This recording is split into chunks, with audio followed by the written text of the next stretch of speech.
Yo, what's going on guys, Arekkz here and welcome back to another Division video. And in today's video, I want to talk about a very specific item, Dark Zone keys.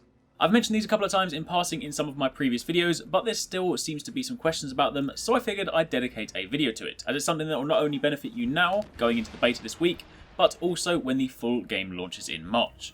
If you do find this helpful and you do enjoy this video, then it'd be awesome if you could hit that thumbs up button and leave a like. Now let's get started. Put very simply, Dark Zone keys are used to open Dark Zone chests in the Dark Zone. If you open up your inventory and you go over to your pouches tab, you can track them down here. They are found exclusively in the Dark Zone, hence the name, and they can be obtained either as random drops from high level enemies or from other players if they're carrying them.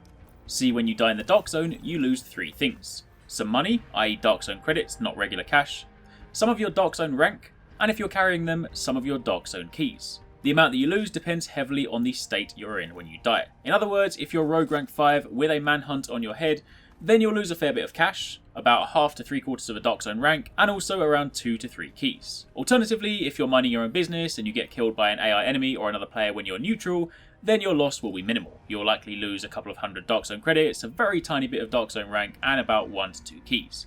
I'm not 100% sure what determines how many keys you lose exactly, but it's safe to say the more rogue you are, the more you lose. However, once you have your keys, it's time to go chest hunting. See, there are 3 types of chests or loot containers in the Dark Zone.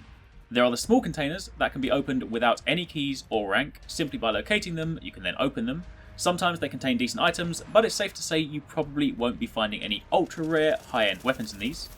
You then have chests like these that require Dark Zone rank to open, and of course if your rank isn't high enough, then you simply have to leave it there, go and rank up some more before returning to try again. And finally, you have the aforementioned chests that require Dark Zone keys.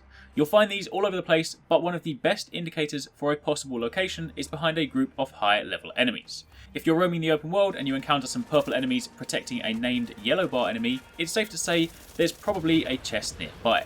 And because you guys are awesome and I appreciate all the support you've been giving all my Division videos lately, I'm going to help you out and let you into a little secret and tell you where you can find some of these chests. Of course, I have no idea what area we'll be playing in the beta this week, but the chest locations I remember are in the low bracket Dark Zone areas, so it's safe to say you'll likely be able to get to them, and if not, then it'll also help you out in the full game.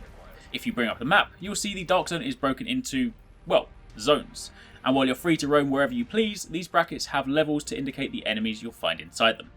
If you go to the top of Dark Zone 02, in the top right hand corner you'll see this landmark. This is Morgan Library, which incidentally is also a great place to hide if you're being pursued, because the only way on top of it is by using these ropes, and that also means it's very easy to defend.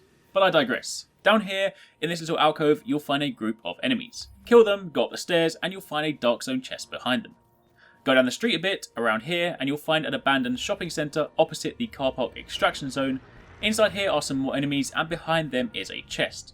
And finally, right at the end of the street, if you go through these gates, you'll find a very powerful cleaner and his cronies, and once again, kill them and you'll find a chest behind them. That is 3 chests, all on the same road, which makes it a great place to farm. Once you find the chest, opening it will reward you with items of varying quality and rarity, and also some money. And to be honest, the money is one of the big draws. See, some of the best weapons sold by the Dark Zone vendors will often set you back somewhere in the realms of 5 to 10,000 credits, and of course even more once you get to higher ranks. Opening a chest usually yields somewhere from 800 to about 1300 credits, so farm enough of these and it's easy money. Plus, if you're playing with a team, make sure everyone is crowding around the chest when you open it. That way they can all benefit from it, even if you only have 1 key.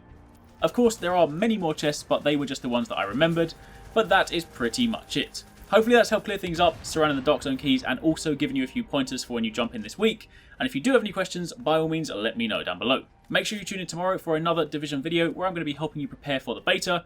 And also, if you haven't already done so, make sure you follow me on Twitch too, because I'll be streaming the beta a lot from Thursday onwards. Thanks again for watching, take it easy, catch you next time, peace out.